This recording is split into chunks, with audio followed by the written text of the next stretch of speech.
Irmãos, bom dia a todos, graça e paz, Deus te abençoe. Bom 2021 para você. A gente se rever e meio que às pressas, né? Você sabe que a gente só no final da semana, na sexta-feira aí, que a gente pôde avisar os irmãos que a gente teria nosso culto presencial. Havia uma grande possibilidade, né, de mudanças, né, já acenadas aí por algumas pessoas ligadas aí à saúde. E com isso a gente não poderia ter as reuniões, né, como foi durante um período em Ribeirão, mas graças a Deus, e o governador entendeu por bem permanecer como estava a situação mesmo, né, a situação estando agora muito grave, muito tensa. Então tome cuidado, você, onde você for, vá com atenção, com cuidado, use a máscara, não brinque, os hospitais estão ficando cheios novamente, então tome todo o cuidado com você e com a sua família. Às vezes a gente olha para nós e fala assim, eu não estou preocupado com isso. A Luana olha para mim às vezes e fala assim, você não está preocupado, né?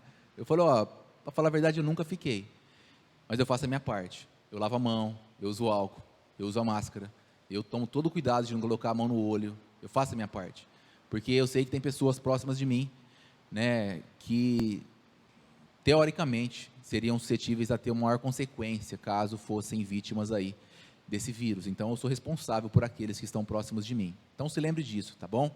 Com amor, com cuidado por as pessoas por quem você tanto quer bem. Irmãos, hoje a gente não está conseguindo transmitir, então os irmãos que estão em casa vão poder ver depois aí só.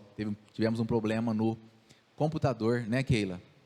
E que não dá para ser consertado agora. Informática é bom, mas é assim, né? Às vezes eu fico na fila do mercado, às vezes, olhando aquele monte de coisa eletrônica e penso, se um dia terminar, por exemplo, cair o sistema aqui, aí ninguém paga, ninguém compra, ninguém leva comida para casa, a gente acaba ficando refém da função correta do programa. Bom, sem delongas alguma, eu quero compartilhar com você um texto da palavra de Deus, nessa manhã. Gostaria que você abrisse o seu coração, que você se ficasse completamente passivo nesse momento, de ser ministrado pelo Senhor, de que, de fato, Ele possa falar com você, falar o seu coração. Deus sabe o que você necessita, Deus sabe das suas ansiedades, das suas preocupações, das suas tristezas. Deus sabe exatamente como foi a sua semana, como você passou o dia 31 para o dia 1º. Deus sabe de tudo isso. De repente, quem está mais próximo de você não sabe de um monte de coisa oculta no seu coração, mas o Senhor sabe. E a gente está diante da palavra do Senhor, e a palavra do Senhor vivifica, a palavra do Senhor cura, a palavra do Senhor restaura, a palavra do Senhor leva fé ao nosso coração. Então, deixa de lado agora as preocupações e traga sua mente como se fosse uma prisioneira para se submeter à palavra de Deus. Eu quero que você abra a sua Bíblia, por favor, em 1 Coríntios, carta do apóstolo Paulo, em 1 Coríntios, capítulo 9, 1 Coríntios 9,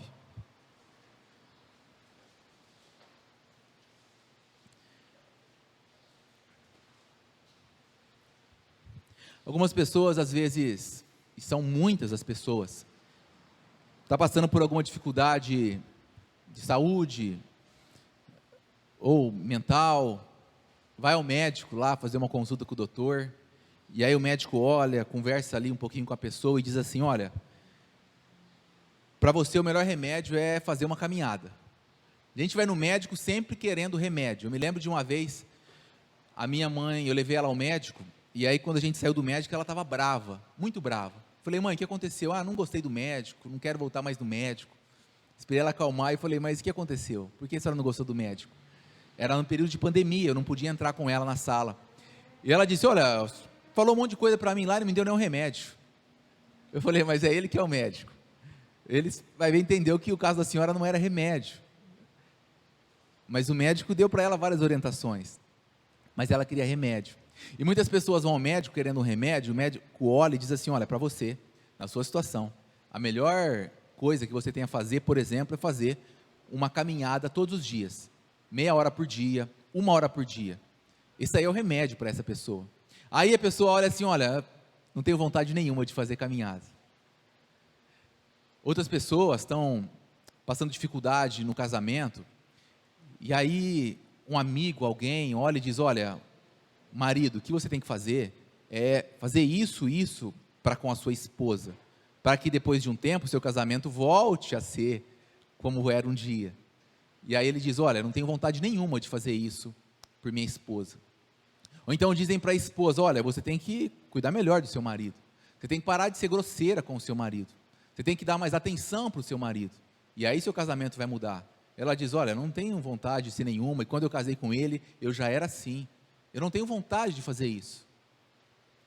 Muitas pessoas chegam ao ponto, nessa sem vontade, de, por exemplo, ter que trabalhar e dizer, olha, não quero ir trabalhar.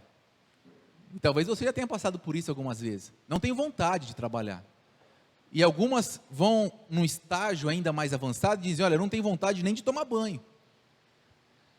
Não quero tomar banho. Eu não tenho vontade. E a minha pergunta para você, o que eu gostaria que nós pensássemos nessa manhã, à luz da palavra de Deus, é, quando eu não tenho vontade de fazer nada? Quando você não tem vontade de fazer nada? Quando chega esse momento na vida em que você olha para alguma coisa que você deveria fazer e diz, olha, não tenho vontade. Eu não tenho vontade de fazer caminhada. Como é que eu vou fazer uma coisa? Eu quero mudar de emprego, mas eu não tenho vontade de estudar ou de fazer um curso técnico, eu não tenho vontade. Então, como é que eu vou mudar de emprego, se o caminho seria esse? Eu não tenho vontade. Eu não tenho vontade de tratar diferente essa pessoa. Eu não tenho vontade de perdoar essa pessoa. Eu não tenho vontade mais de viver. Não tenho vontade mais de fazer as coisas, de cumprir com os meus deveres, com as minhas obrigações. O que fazer então quando você não tem vontade de fazer nada? Paulo nos dá um ensino a respeito disso, que talvez vá contrariar muito daquilo que você escuta. Me lembro de um amigo que uma vez, tendo um acompanhamento com um profissional da saúde, ele chegou no local, acho que era uma sorveteria, e lá tinha uma pessoa que ele tinha ainda uma ligação de coração, e depois de um tempo ali, ele virou as costas e saiu, e aí ele me disse assim, olha, eu aprendi lá que eu não deveria ficar no lugar com aquela pessoa, se ainda trazia uma tristeza no meu coração, então eu corri, eu fui embora. Foi a orientação que o médico lá, ou que a psicóloga deu para ele. A gente ouve, por exemplo, pessoas dizerem assim, olha, o que importa para você, quando se diz sobre relacionamento amoroso, é que você seja feliz. Então hoje, na nossa geração, o que se escuta é, olha, não há mais menino e nem menina. E se você é menino ou menina, você não tem que namorar com o sexo oposto. E necessariamente você não tem que permanecer relacionando-se com o mesmo sexo, por exemplo, para todo sempre. Em outras palavras, o que importa é ser feliz. Se hoje você acorda e você tem atração por mulher, e você quer namorar mulheres, namore mulheres. Mas se depois de um tempo você quiser ter uma experiência com um homem, mesmo você sendo homem, tenha essa experiência com um homem. E se você gostar, continue. Mas se depois você também não gostar, você volta a ter relacionamento com mulheres. Ou seja, você não tem que ficar preso a um tipo apenas de relacionamento durante toda a sua vida. Ou seja, você pode ser o que você quiser, a hora que você quiser, de acordo com aquilo que te fizer feliz. Afinal, dizem, é pregado, é ensinado na nossa geração, na escola, em todos os lugares, o que importa é você ser feliz. Mas o que é que a Bíblia diz sobre isso? Em sentido contrário, o apóstolo Paulo começa a nos mostrar que é necessário muitas vezes a gente frear a nossa vontade, e a gente contrariar a nossa vontade. No exemplo do meu amigo, talvez ele deveria enfrentar aquela situação difícil para ele. O menino que eventualmente olha para outro menino e sente uma atração, deveria refrear esse sentimento. A gente vai ver isso aqui nas Escrituras. Tudo começa, 1 Coríntios, capítulo 9. O apóstolo Paulo faz uma pergunta: não sou eu livre? Não sou apóstolo do Senhor? Eu não vi Jesus? Não são vocês o resultado do meu trabalho no Senhor? E ainda que eu não seja apóstolo para os outros, ainda que as pessoas não me considerem como um enviado de Jesus, certamente eu sou para vocês, porque vocês são o selo do meu apostolado no Senhor. O apóstolo Paulo começa tudo aqui com a liberdade. O que fazer quando eu não tenho vontade de fazer nada? Primeira coisa, você tem que se posicionar em uma situação de liberdade. ou você é livre, porque somente pode fazer, tomar decisões quem é livre. Quem é escravo não tem vontade própria. O apóstolo Paulo mesmo nos diz em Colossenses 1,13, que Cristo nos libertou do império das trevas e nos transportou para o reino do Filho do seu amor.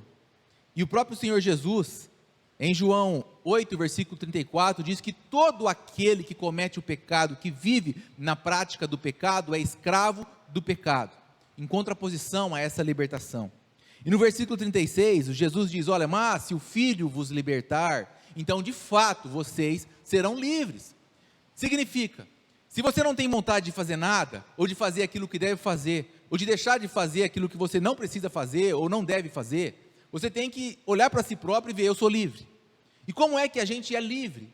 Bom, a Bíblia diz que é Cristo que nos liberta, Deus é que nos liberta, Deus é quem tira a gente do império, do local onde a gente é aprisionado, e nos transporta para um outro reino, para uma outra localização, não geográfica, mas espiritual, que é servindo agora ao Cristo, o reino do Cristo, onde a gente tem liberdade, onde a gente pode assumir o nosso eu, e assim começar a direcionar as nossas vidas. Se você não é livre, se você diz, olha, eu não conheço esse Jesus, eu não sou livre, eu não consigo experimentar essa liberdade em Cristo, então você precisa crer em Jesus, e Ele é poderoso para tirar você, e aí você não vai conseguir sair sozinho desse lugar de escravidão, você precisa de uma mão mais forte, você precisa de alguém que abra as algemas, de alguém que quebre de fato o cadeado, e esse alguém é Jesus, é Ele quem pode fazer isso, é Ele quem pode tirar você, fora do seu poder, acima do seu poder, e te colocar em um lugar onde você vai ter liberdade, para poder ser quem Deus deseja que você seja.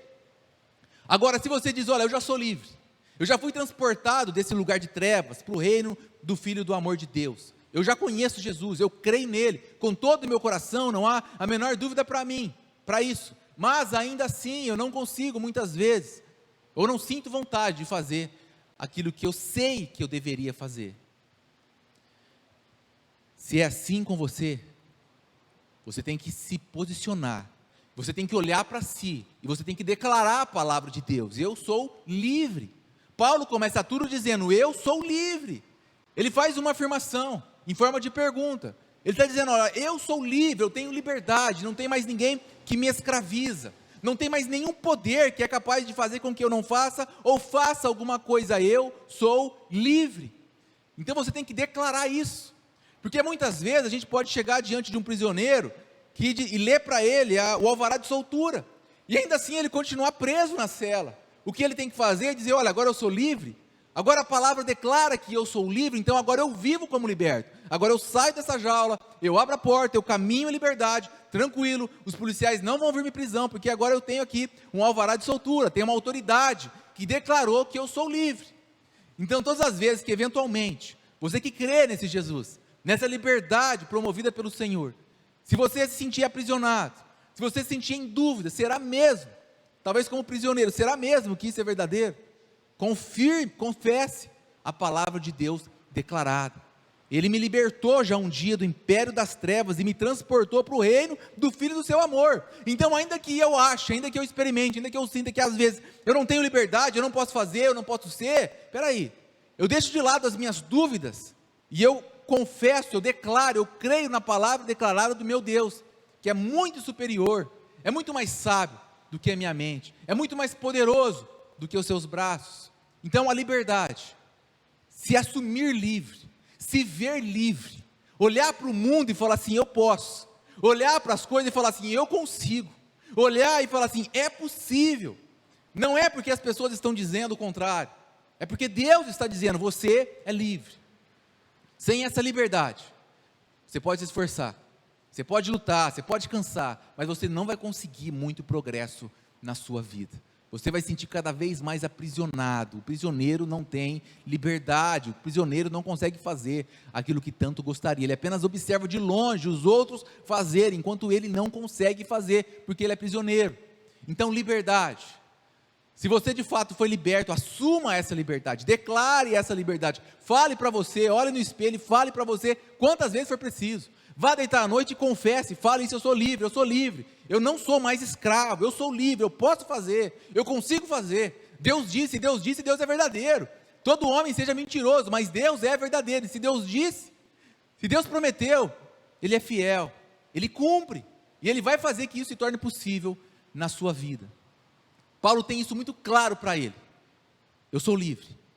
E aí ele continua, afirmando que ele era um apóstolo do Senhor, e dentro dessa liberdade, ele começa a apresentar alguns argumentos. Versículo 4, não temos nós o direito de comer e beber? Talvez houvesse ali alguma crítica a Paulo, e Paulo começa a partir dali, versículo 5, não temos nós, se referindo a ele, ao seu companheiro Barnabé, o direito de levar com a gente uma esposa crente, como fazem os outros apóstolos, os irmãos do Senhor, talvez Judas e Tiago, e Pedro, Simão, que sempre levava a sua esposa nas suas viagens missionárias.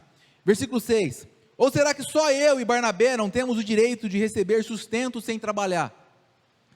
Paulo estava dizendo aqui, olha, eu não sou como diferente dos demais, eu sou livre, e nessa liberdade, como um pregador do evangelho, eu tenho o direito, assim como os demais, assim como os outros apóstolos, assim como Pedro, eu tenho o direito, eu e Barnabé, de levar comigo alguém para me acompanhar nas viagens. Eu tenho direito, isso é justo, isso é bom aos olhos de Deus, isso é justo aos olhos dos homens também. E ele continua dizendo, versículo 7, ele diz, olha, o soldado, e naquela época eles viam muitos soldados romanos, o soldado passando, prendendo alguém, libertando outra pessoa, terminando ali com um tumulto, afastando ali os criminosos, protegendo a casa. Eles viam os soldados, e ele dizia assim, olha, o soldado, ele serve às suas próprias custas, ou seja, olha, o soldado está lá, mas o soldado é sustentado pelo Estado, Roma sustenta os seus soldados, porque é esse o trabalho do soldado. No mesmo sentido, Paulo diz, olha, quem apacenta um rebanho, no versículo 7 ainda, e não bebe do seu leite, olha, aquele trabalhador que está puxando os gados, que está o dia inteiro ali com os gados, levando o gado para um lado, para o outro, atravessando o rio, debaixo do sol, espera aí, esse cara não pode parar, pegar ali uma vaca e tirar um pouco do leite e tomar, e ser sustentado pelo leite da vaca que ele apacenta? É isso que acontecia.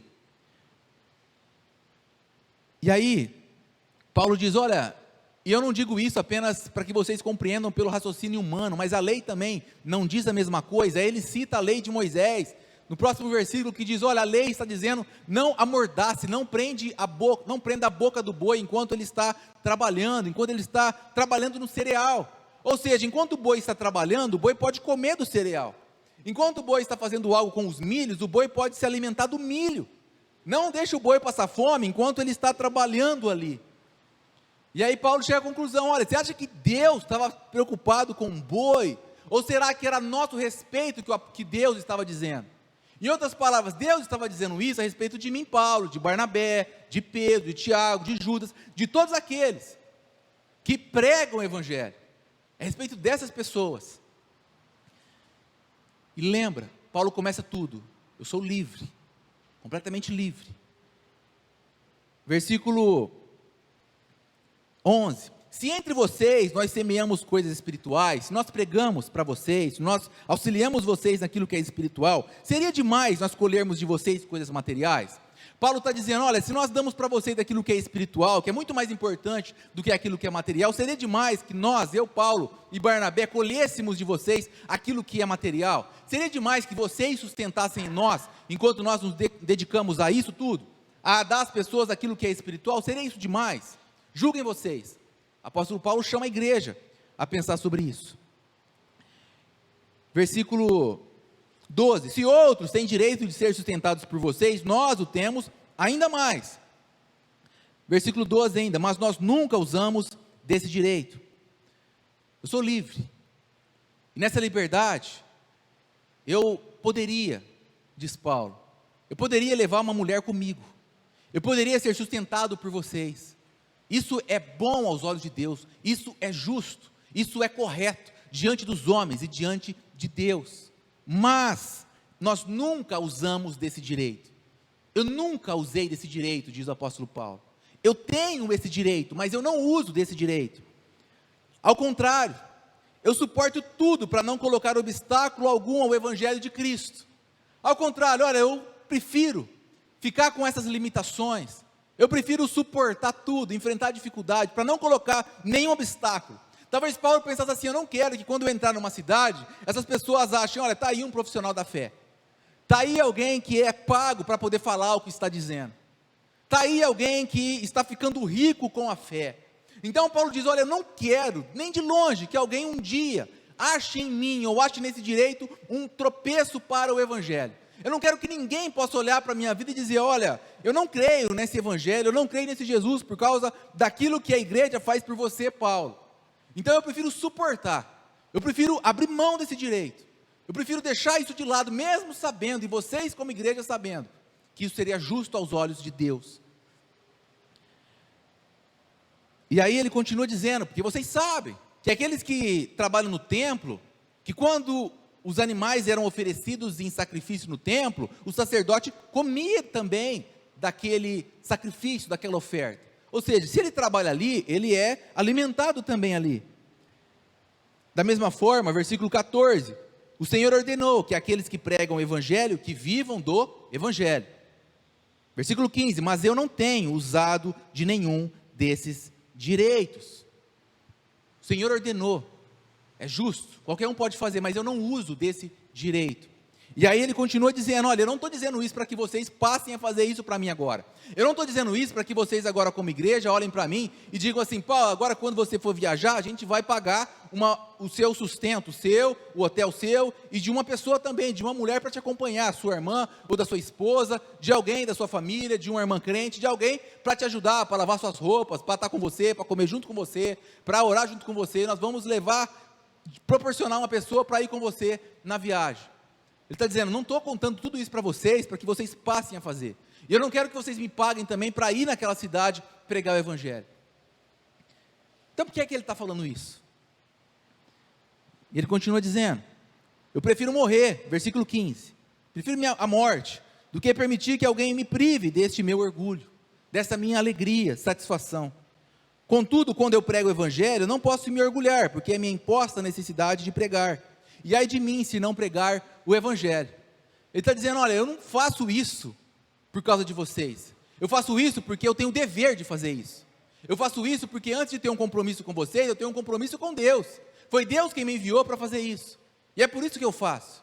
Eu não faço isso porque eu sou empregado da igreja, eu não faço isso porque eu sou subordinado à igreja, eu não faço isso porque eu tenho um contrato de trabalho com a igreja, eu não faço isso porque vocês pagam o meu salário, eu não faço isso porque vocês pagam a minha viagem, pagam o meu hotel, eu não faço isso porque vocês me dão comida, me dão cesta básica, eu não faço isso nada por causa de vocês, e eu não prego o Evangelho porque é uma escolha minha, um orgulho meu, eu prego o Evangelho porque eu tenho que pregar o Evangelho, e ai de mim se eu não pregar o Evangelho. A plena consciência que ele tinha de que ele nasceu, foi chamado e ele tinha que fazer aquilo, era o seu dever, e porque era dever, ele não tinha orgulho nenhum, ele apenas fazia aquilo que devia fazer. Versículo 17, porque se eu prego de livre vontade, eu tenho uma recompensa, contudo, como eu prego por uma obrigação, como eu prego por esse dever, eu estou simplesmente cumprindo uma incumbência a mim confiada.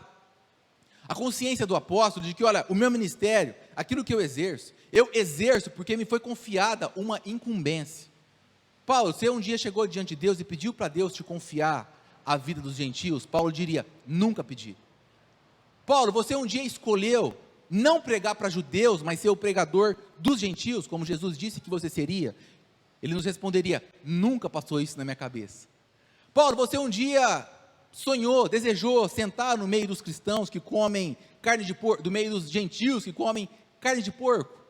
Paulo disse: nem de longe, diria, eu sonhava em um dia colocar alguma coisa impura na minha boca. Mas por que é que você faz tudo isso, apóstolo Paulo? Porque é uma incumbência. Deus me confiou algo nas minhas mãos, e eu tenho que fazer isso. Isso é ministério, isso é ministério, isso é exercer o ministério. O ministério não é exercido para a igreja, o ministério não é exercido para pessoas, o ministério é uma incumbência que Deus dá aos homens e às mulheres. No exercício do seu ministério, você olha isso como uma incumbência. Se você não olha isso como uma incumbência, olha, Deus me colocou isso nas mãos, Deus está me dando essa possibilidade, Deus está me confiando isso, ou não, Ou você diz, eu faço isso porque a igreja gosta. Eu faço isso porque os irmãos gostam. Eu faço isso porque as pessoas me aplaudem. Eu faço isso porque é legal. Eu faço isso porque eu gosto. Se nós perguntássemos, Paulo, você gosta de comer carne de porco? Ele dizia assim, eu cresci sabendo que eu tinha que ficar longe de carne de porco. Eu detesto carne de porco. Mas hoje eu como carne de porco com os gentios. Porque afinal eu sou um pregador para os gentios. Eu contrario a minha vontade. Não é essa a minha vontade.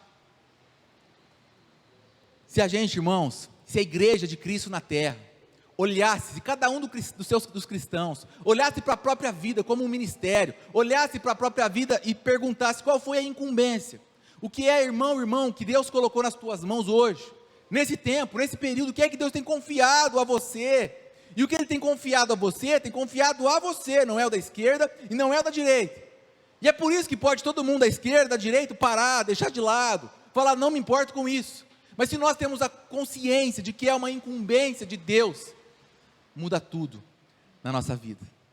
A consciência. Eu faço por um dever, por uma obrigação. E lembra, eu sou livre. Se a gente perguntasse, Paulo, mas você é obrigado a fazer? Não, antes de qualquer outra coisa, eu sou completamente livre. E nessa liberdade, eu recebo essa incumbência de Deus e eu desempenho aquilo que eu devo fazer. E aí ele continua. Versículo 19, ele continua apresentando as suas dificuldades, porque embora eu sendo livre de todos, eu me fiz escravo de todos, para ganhar o maior número possível de pessoas. Eu sou livre, mas também eu sou escravo, e aí ele dá alguns exemplos, versículo 20, eu me tornei judeu para os judeus, para ganhar os judeus, como se eu estivesse sujeito à lei deles, mas na verdade eu não estou sujeito à lei dos judeus, mas eu estou sujeito à lei de Cristo. Alguém um dia disse, salvo engano, Martim Lutero, olha, o cristão, ele não é servo de ninguém, mas ele é servo de todos ao mesmo tempo. Paulo está dizendo, eu sou livre, mas eu me fiz escravo de todos.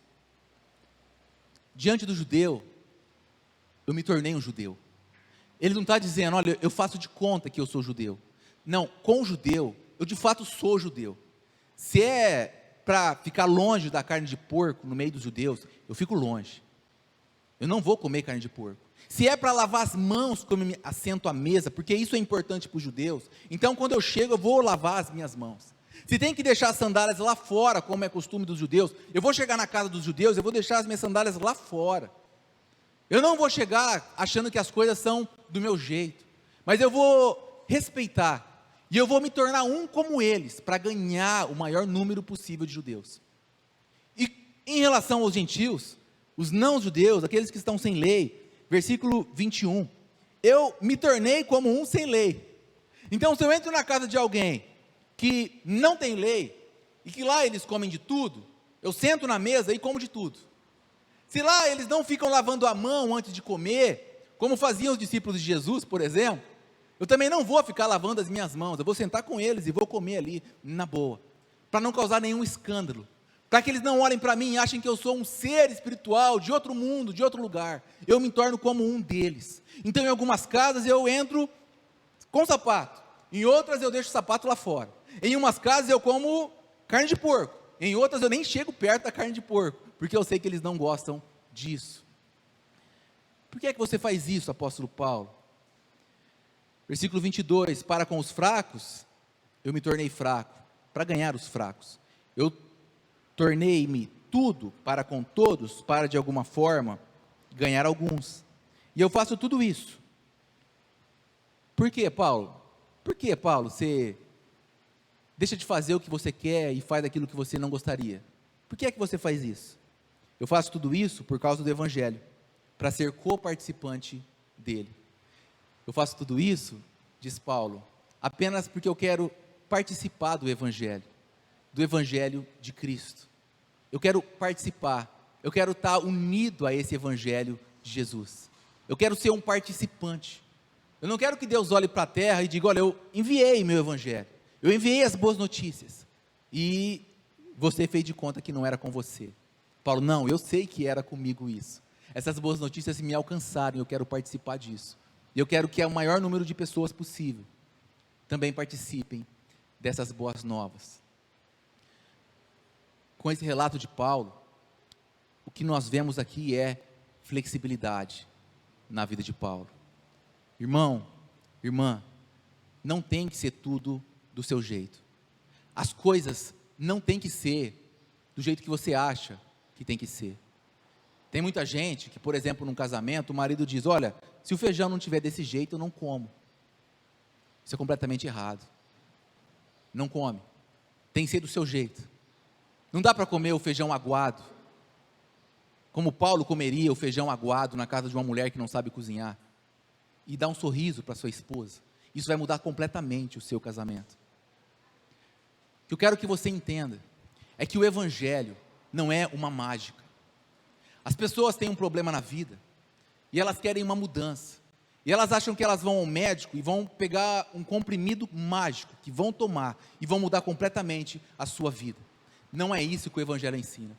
As pessoas têm um problema na sua família, e elas acham que uma oração, ore por mim, que isso vai mudar completamente a sua situação, e muitas vezes não é assim, porque se fosse assim, se oração mudasse a vida das pessoas completamente, então nós não teríamos uma Bíblia, mas nós teríamos um livro cheio de orações, para que você recitasse aquela melhor oração, de acordo com a sua necessidade. Perdi o emprego, então eu vou aqui e leio essa oração, que é para ganhar emprego. Estou passando dificuldade em casa, então eu leio essa oração aqui, que é para passar a dificuldade logo.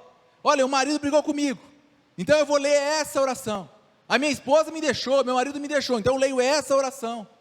E alguém faz essa oração por mim. Como nós vemos aí, olha, traga o seu amor de volta em tantos dias. Compreenda isso, não é mágica. Quando você crê em Deus, quando você crê em Jesus, você não tem que abandonar a sua inteligência, o seu raciocínio, muito pelo contrário. Se a gente olhasse para a vida de Paulo, a gente falasse assim: Paulo, mas cadê a espiritualidade? Cadê a espiritualidade? É nisso aqui tudo, que a gente vê de fato uma vida de uma pessoa que tem fé em Jesus. As coisas não têm que ser do seu jeito. As coisas no seu trabalho não têm que ser do seu jeito. Na sua igreja não tem que ser tudo do seu jeito. No seu relacionamento não tem que ser tudo do seu jeito. Não tem que ir sempre no mesmo lugar. Tem gente que diz: olha, se eu for para comer ali e tiver ocupado o lugar, eu não sento. Completamente errado. Se eu for para ir naquele lugar e não tiver a roupa X, então eu não vou. Ah, então quer dizer que a roupa é mais importante do que a presença das pessoas que vão estar naquele lugar. Está completamente errado isso. Se não for do meu jeito as coisas, então não vai ser. Está completamente errado, porque Paulo está dizendo assim: olha, para mim não tem um jeito certo. O jeito certo depende da situação, depende de com quem eu estou me relacionando.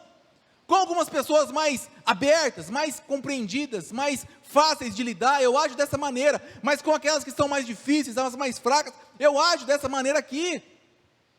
Então, apesar da minha liberdade, eu não faço tudo o que eu quero na minha vida, mas eu penso no outro. Aquilo que eu vou fazer vai interferir na vida do outro.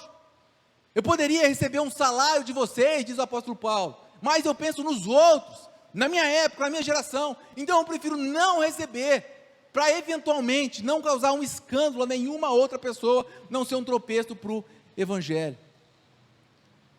Eu poderia comer de tudo, mas eu não vou comer carne de porco na frente dos judeus, porque isso vai causar um escândalo para os judeus. Você tem essa consciência de flexibilizar a sua vida.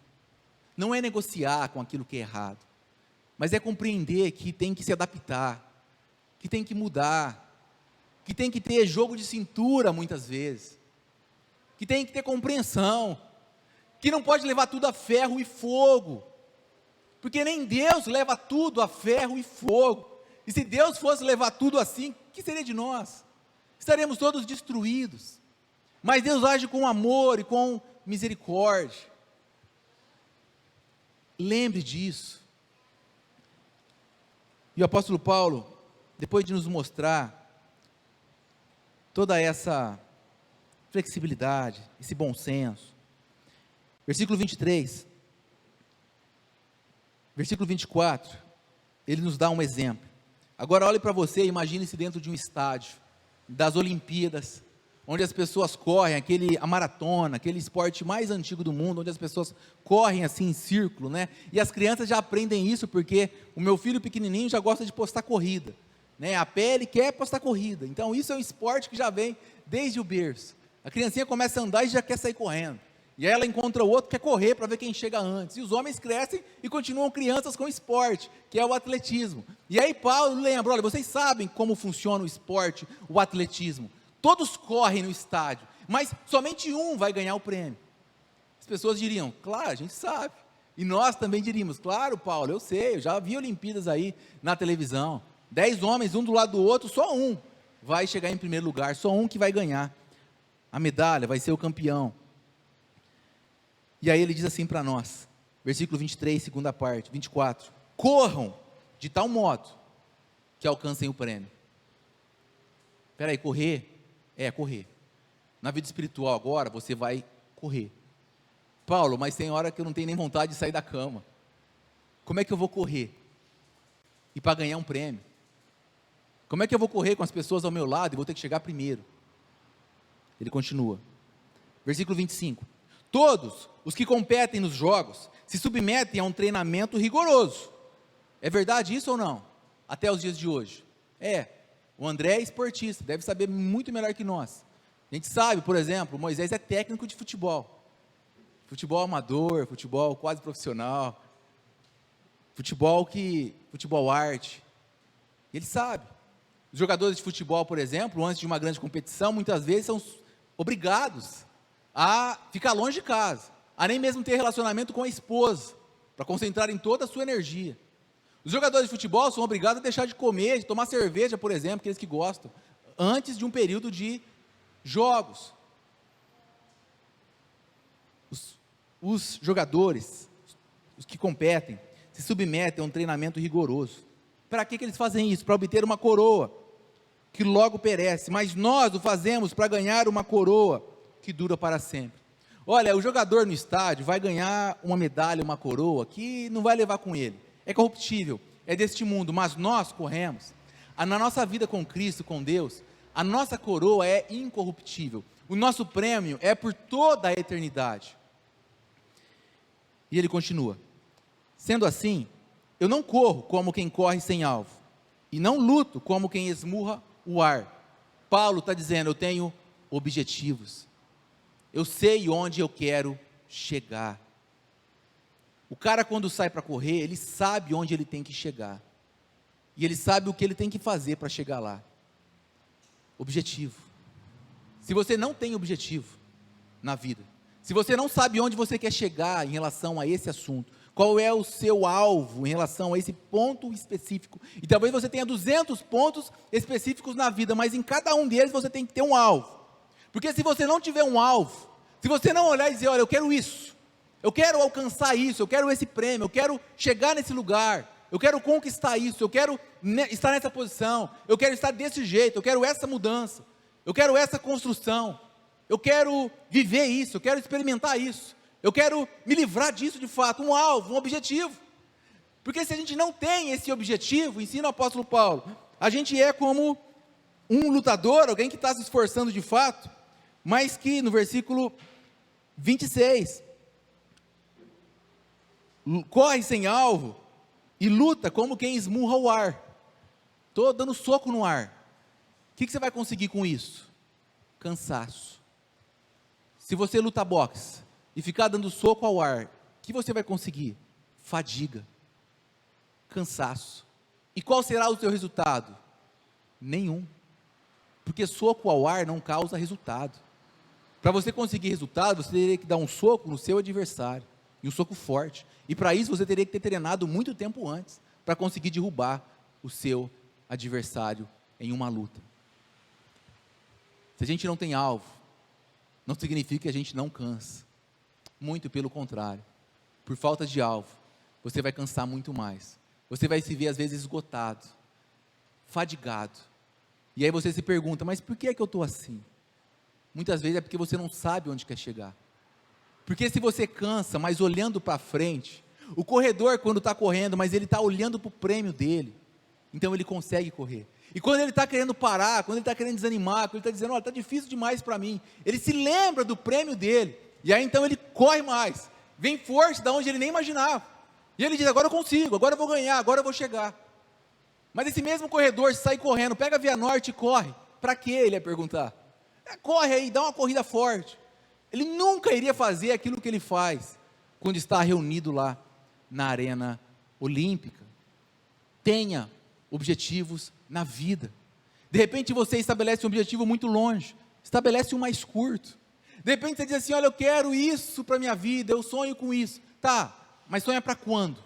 Para quando você sonha isso? Um dia. Tá, se você achar que é só um dia, isso nunca vai chegar, porque você nunca vai começar a fazer aquilo que o apóstolo Paulo está ensinando a fazer. Você nunca vai mudar o seu comportamento. Você pode orar 200 vezes, mas isso não vai mudar, porque há coisas que se resolvem com oração, mas outras tantas se resolvem com ação.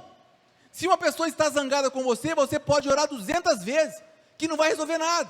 O que resolve é ação, chegar diante dessa pessoa e dizer, me perdoa, porque eu errei com você, não fique zangado comigo, eu errei, eu falei, eu nem sabia que eu tinha causado isso em você. Ação é o que vai resolver, e isso demonstra fé, sim, isso é prática da fé, é a prática do Evangelho de Cristo.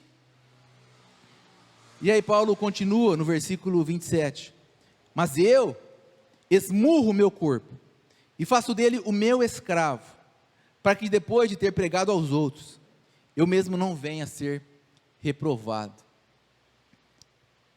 O meu corpo, diz Paulo, tem vontade. O meu corpo quer fazer ou não quer fazer. Só que eu assumo a responsabilidade por essa vontade, que não sou eu. Entende? Você tem uma vontade, você tem um desejo, mas que não é você. Você tem que se colocar acima disso. Paulo está dizendo, eu esmurro, eu determino que o meu corpo não faça isso, eu assumo a responsabilidade. Tá, mas é a nossa primeira pergunta, e quando eu não tenho vontade de fazer nada? E aquele nosso paciente que foi ao médico, e aí o médico disse, olha, seu melhor remédio é fazer atividade física. Tá, mas eu não tenho vontade de fazer isso. Paulo está mostrando aqui, você tem que ter flexibilidade. De repente você diz, eu não gosto de caminhar, eu gosto de assistir televisão. Flexibilidade, vai caminhar. Tá, mas o meu corpo não quer ir caminhar. Tá, mas o meu corpo não manda, quem manda sou eu. E se isso é melhor para mim, então a minha vontade vai ser esmurrada. Ah, mas vai ser fácil? Não vai ser fácil. Não, mas eu vou levantar, vou sair da cama, vou dar 2 passos, vou andar um quarteirão, e aí vou começar a estar doendo. Tá, e aí você vai esmurrar o seu corpo. Você vai mostrar para ele, ó, peraí, quem manda aqui sou eu. É isso que eu tenho que fazer, perninha, ó, você me obedece, não eu que obedeço você me obedece, você vai andar assim, para a gente servir a Deus, irmãos. O nosso corpo não se separa do nosso espírito, a gente é um ser apenas, nós somos um ser complexo, mas um só. Então, vá, e caminhe 1 quilômetro, caminhe um dia, e aí no outro dia você vai dizer assim, ah não, hoje que eu não quero ir mesmo, vai de novo, contraria a sua vontade. Paulo diz, eu esmurro meu corpo, eu assumo a responsabilidade, eu assumo a minha vida. Vai lá, vai no 2º dia, vai no 3º dia, vai no 4º, vai no 5º, e tanta gente já experimentaram isso, e depois de um tempo você talvez vai estar andando aí, sentindo prazer em fazer aquilo que você odiava fazer no começo, e aí você vai poder olhar e falar assim, venci. E eu pergunto para você, quantas vezes você orou para isso? Você ia dizer, nenhuma vez. Espera aí, mas quem é que fez isso na sua vida? Foi Deus, porque você colocou a palavra dele em prática na sua vida. Não é mágica, você fez isso. A gente quer mudar de emprego e diz, eu não gosto de estudar. E aí? Nesse emprego, tem que estudar? Vai estudar. Eu me lembro que um dia eu pensava, eu quero mudar de emprego, eu preciso mudar de emprego, para mim era, eu tenho que estudar, e tinha uma matéria específica que na faculdade eu não conseguia aprender, porque a professora chegava lá, ligava o retroprojetor, ficava lendo lá umas coisas que eu não conseguia entender, que eu achava aquilo chato demais, e eu conseguia tirar nota, e com muito sacrifício passei de ano. Só que depois Eu falei, peraí, agora aquilo lá de 5 anos que eu não aprendi, eu vou ter que aprender. Porque se eu não aprender aquilo, eu não consigo passar por esse estágio aqui. E aí? E aí, tem que praticar a palavra. Aí colocava o relógio às 4 horas da manhã, e das 4 às 8, no lugar silêncio, eu ia na cozinha da minha casa, abria os livros, as apostilas, e ficava lendo aquele negócio chato.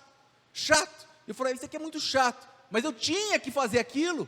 Não é porque eu gostava que eu tinha que fazer, eu tinha que fazer por uma obrigação, por um dever. Eu tinha que esmurrar o meu corpo. Depois de um tempo, quantos benefícios eu tive por causa daquelas madrugadas ali, estudando aquela matéria chatíssima. E hoje eu até olho e falo, nossa, é legal isso aí, eu gosto disso daí. Demorou muito. Se você, essa pessoa que diz, olha, eu tenho que trabalhar, mas minha vontade é ficar no quarto. Tá, fica no quarto. E amanhã, seu corpo vai estar mais forte, mais poderoso ainda. Ah, eu não quero tomar banho, então não toma banho. Amanhã o seu corpo vai estar mais forte ainda e vai dizer para você, não toma banho, e se entrar no banheiro eu passo mal. O que fazer? O que Paulo está ensinando aqui. Esmurra o seu corpo. Eu não estou com vontade de trabalhar. Tá bom, eu vou trabalhar sem vontade. Eu não estou com vontade de tomar banho hoje. Eu vou tomar banho sem vontade. Não é a minha vontade que me guia, mas o meu eu, quem Deus criou, é que vai direcionar a minha vontade. Faça isso na sua vida. Olha para cada área da sua vida, para cada objetivo, para as suas necessidades, e tome uma atitude em relação a isso. E você vai ver. Às vezes a gente olha para a pessoa e fala assim, puxa, às vezes eu passo assim na rua e vejo o cara correndo meio-dia, né? A gente olha e fala, nossa, esse cara está sempre correndo aí, meio-dia. Que doido, né? Aí a gente olha e fala assim, o cara é determinado. Não, não é determinado. Esse cara aí, ele é um apaixonado pelo esporte. Então, para ele fazer isso, é natural. É gostoso. Tem gente que vai estudar e fica estudando 10 horas por dia. E a gente fala assim, nossa, é determinado. Não, muitos gostam disso daí. Como outros gostam de jogar bola, que se puder o cara joga bola todo dia, de segunda a sexta, cada dia numa quadra diferente. Nossa, determinado, faz esporte todo dia. Não, não é determinado, ele gosta disso, ele sente prazer nisso. Você é determinado quando você faz aquilo, apesar da sua vontade de dizer que você não deve fazer. Quando você faz aquilo, mesmo contrariando a sua vontade, isso é determinação. Fazer aquilo que você tem vontade, você vai fazer tranquilo. Agora, aquilo que você não tem vontade de fazer, determinação. Mas você consegue. Paulo mostrou isso, porque ele conseguiu. E se ele conseguiu, você também consegue. Comece, insista, coloque um alvo, um objetivo, vai fazendo a sua parte, e você vai ver só, como Deus vai te abençoar, e como você vai ver que valeu a pena, seguir as orientações do Senhor. Quando eu não tenho vontade de fazer nada, o que eu faço? Eu faço aquilo que eu tenho que fazer, eu olho para a Escritura, eu esmurro o meu corpo, e digo, olha, peraí, ninguém vai ficar direcionando a minha vida, eu vou assumir o controle, Deus é o meu Senhor, e nessa liberdade na minha vida, eu vou fazer aquilo que deve ser feito, e eu vou ser recompensado por isso. Faça isso, e o Senhor vai te recompensar, e você vai ver que é possível para você. Não é mágica, mas é aplicar na sua vida, os ensinamentos de Jesus, que Paulo muito bem aprendeu, e procurou passar para mim, e passar para você. Deus te abençoe. Fica em pé.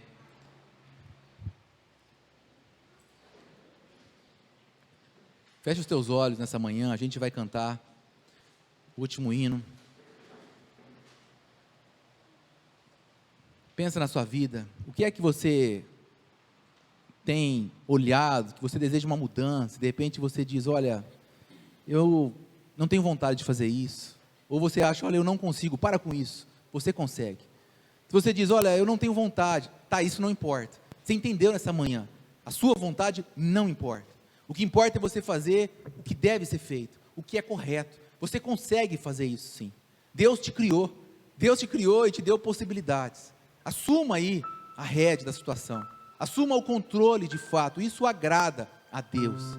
Você é livre, você não é mais um escravo, você não está escravizado, você consegue, o livre pode olhar para frente e dizer: eu vou, eu chego lá, é possível, não importa se chova, se faça sol, mas é possível, a gente vai dando um jeito aqui, um jeito ali, mas a gente consegue chegar lá. De repente você diz: olha, eu preciso mais de me dedicar à oração. Não fique achando que você vai acordar um dia com vontade de orar. Não espere esse dia chegar, porque é possível que nunca vá chegar. Tome essa decisão, pratique isso, esmurra o seu corpo. E quando você acordar com sono e dizer: olha, eu me programei, eu coloquei na minha cabeça que eu ia orar, ou que eu ia ler a Bíblia a tal horário, mas não estou com vontade, acordei com um sono imenso. É o seu corpo clamando, é o seu corpo berrando, é o seu corpo tentando de alguma forma te aprisionar. Apenas vá e faça. Acredite na palavra de Deus. Se tem que agir em relação a uma pessoa, você diz: olha, eu não tenho vontade, mas o que é o certo? Vá e faça isso. Esmurra o seu corpo. Não é porque você tem uma vontade ou ausência de vontade que Deus não está com você. Paulo também passou por tudo isso. Paulo experimentou também tudo isso. O grande apóstolo Paulo. Deus amado, ajuda-nos, Senhor, a fazermos aquilo que agrada ao Senhor. Ajuda cada uma dessas pessoas, nas áreas mais diversas das suas vidas, a se esforçarem, a esmurrarem, ó Deus, o seu próprio corpo.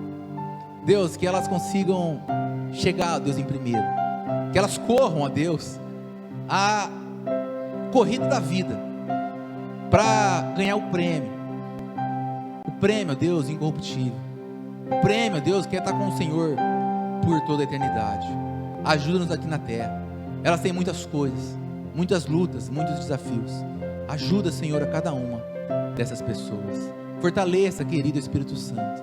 Console, acaricie.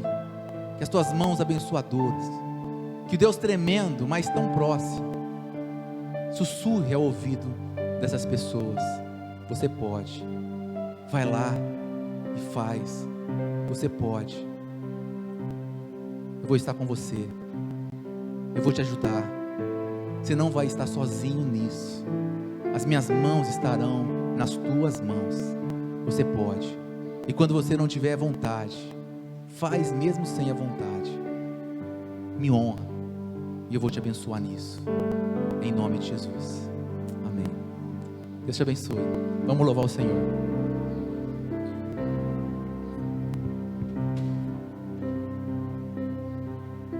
Amém, irmãos.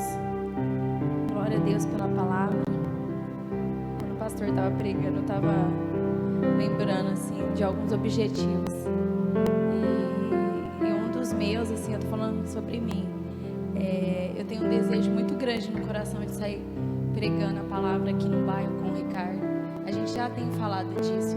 É um desejo que eu tenho. Eu já conversei com o pastor, porque para mim, assim, para mim a conversão, quando eu me converti, não faz muito sentido eu ficar só na igreja sentado, ou aqui louvando, ou limpando, qualquer coisa que fazemos, né? Não importa, pregar ou qualquer outra coisa que a gente vai fazendo, a gente faça de todo o coração para o Senhor. É assim que eu vejo para mim, para minha vida. E eu tenho um grande desejo de pregar, de ganhar o bairro, de ganhar o Marinsec, ganhar outros. Eu tenho muito esse desejo no meu coração. Ele estava falando e assim, Paulo para mim é uma pessoa assim que eu me inspiro muito, sabe? Tudo que ele fazia para Deus era em prol de Deus, para todos, em todos, mas tudo para Deus. Que nós possamos ter essa palavra dentro do nosso coração, porque a palavra do Senhor, ela corrige, ela nos fortifica, ela nos exalta, ela também ajuda a gente a melhorar como pessoa. E eu vejo assim, toda a palavra que o pastor prega, que a exortação é Deus falando através dele. Eu acredito, eu creio nisso. Eu creio que Deus usa nós seres humanos, mesmo sendo falhos como somos, Deus usa as pessoas para falar conosco. E vamos louvar ao Senhor, pedir ao Senhor esse cântico, falar: quero ser um vaso novo. Eu quero ser um vaso novo. Quando eu tô com alguma coisa, eu falo: Senhor, quebra um pouquinho. Eu sou um vaso, o Senhor é o oleiro, o Senhor é que sabe como que tem que fazer. Vamos louvar ao Senhor. E antes disso também, quando o Senhor estava pregando, pastor, me veio uma palavra em Filipenses, não precisa abrir não, irmãos, 3,14, que diz: prossigo para o alvo, para o prêmio da soberana vocação de Deus em Cristo Jesus. Que nós possamos ter isso dentro do nosso coração, seguir para o alvo, que naquele grande dia, quando chegarmos perto do Senhor, Ele diga: entra para o gozo do teu Senhor, bom servo. Que nós possamos ter isso na nossa mente, irmãos, que é isso que importa. Para mim é isso que importa, amém? Vamos louvar ao Senhor mais uma vez com esse hino, que é tão curtinho, mas tão maravilhoso, lindo. Vamos louvar ao Senhor mais uma vez.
agradecemos, ó Deus, pelo teu cuidado, teu amor. Te agradecemos, ó Deus, porque nas tuas mãos, ó Pai, somos transformados. Te agradecemos, ó Deus, porque nós não ficamos, ó Deus, com nossas frustrações, os nossos erros, defeitos, problemas, mas o Senhor transforma as nossas vidas. O Senhor é o Deus que nos dá a esperança. O Senhor é o Deus que nos faz olhar, ó Deus, para um lugar diferente, ó Pai, diferente das mazelas deste mundo, das coisas ruins deste mundo. Quando Jesus Cristo, ó Pai, caminha, Pai, sobre a terra, quando Jesus Cristo se aproxima dos discípulos, ó Deus, que talvez estavam ali sem esperança, que talvez estavam ali pensando que a vida deles não teria sentido algum, mas quando eles olham para Jesus e vê que este veio dos céus e descobre que este é o presente do Senhor para cada um deles, as suas vidas se transformam, Pai. Eles deixam de ser pescadores comuns para ser pescadores de homens. Eles deixam, ó Deus, de falar de coisas ruins e de morte para falar de vida e de vida eterna. O seu coração, ó Deus, toma conta de coisas espirituais, de coisas divinas que o Senhor tem para nós. E o Senhor é o mesmo Deus, hoje e será eternamente. Obrigado, ó Deus, pela Tua palavra, a Tua palavra que nos vivifica, a Tua palavra que nos mostra que mesmo se morrermos, ó Deus, temos a vida eterna. E mesmo, ó Deus, que tudo pareça não estar dando certo nas coisas desse mundo, tudo pode dar certo com o Senhor, porque o Senhor, ó Deus, é o que nos transforma. Quebra as nossas vidas, ó Pai. Transforma-nos, ó Deus, que possamos ser, ó Deus, nas Tuas mãos, um vaso novo, como Tu és, o oleiro, que molda, ó Deus, a nosso caráter, o nosso ser. Às vezes sofremos ao sermos quebrados, ó Pai, mas o Senhor é que nos restitui, o Senhor que nos compõe novamente, o Senhor que nos faz, ó Deus, respirar de maneira diferente, ó Pai, sabendo que Tu és a esperança, Tu és a vida. Te agradecemos pela Tua palavra nos nossos corações, que nós possamos fazer o Teu querer e a Tua vontade, tirar aquilo que não agrada ao Senhor, que não pertence, ó Deus, ao Senhor, e fazer o Teu querer e a Tua vontade. Te agradecemos por tudo, em nome de Jesus. Amém. Deus abençoe a vida dos irmãos.